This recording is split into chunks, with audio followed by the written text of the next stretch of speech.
diferentes investigações abortam assim, entre outros em quadro de landspakket também, pelo que está ilegaliteit aqui. Nu mensen discutem duas unidades na Aruba dedicadas a aqui só, botem a unit mensenhandel e mensensmokkel de corpo policial, e botem a coördinatiecentrum mensenhandel mensensmokkel Aruba. E ambos tá atendendo tudo diferente aspecto do fenômeno aqui. Então, é parte de conscientização, é parte para prevenir isso aqui, é parte investigativa também.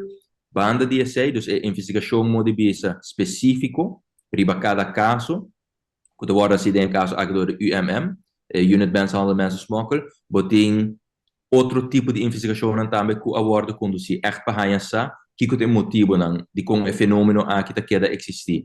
E o motivo primordial está com a situação hopi malo de um país for de qual a pessoa aqui está bem. E como que boa que não está melhor porvenir que na Aruba e pensei não está bem. Dus zij dat meta motivo primordial e zij também é motivo de com a nós de nós banda da enfocar assim na hopi riba seguridade nas fronteiras. Nossa investir em tecnologia, de diferentes teams, etc.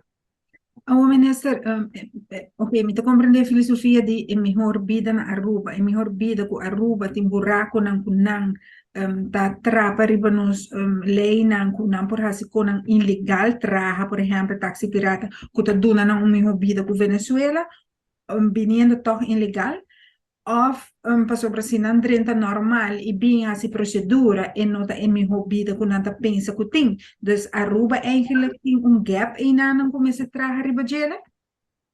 Oh, het queda um reto, a trove, na primeiro lugar nós ser evitar que não por dentro, que sei, é para mim, sempre Miami, o first line of defense, tá por dar, o second line of defense, tá por coast surveillance team, que uma vez toch a pessoa aqui não logra interceptar riba la mão, vamos ser na terra, vamos ser tipo team que tibia por actua, e obviamente a pessoa que já acaba adrenta, volvemos por atender com não. Pensei, recém ainda, dezembro para exato, nosso programa aprovar software program para imigração Aruba, caminho nós vai ter hobby mais mi hobbyista, riba persona não, puta dentro de uma maneira legal Aruba, per puta queda e overstayers problemáticos. Você também tem grupo que vai ser atender com ele.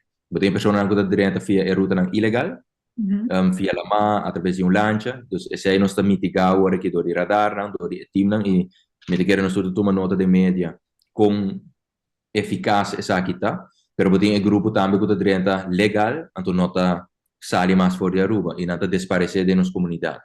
Então pensei também nós tem diferentes programas agora que nós acabamos de adquirir. Se tudo gosta bom, fevereiro, março, programa aqui está full instalado. Então, agora também nós vamos atender mais eficiente com a problemática aqui.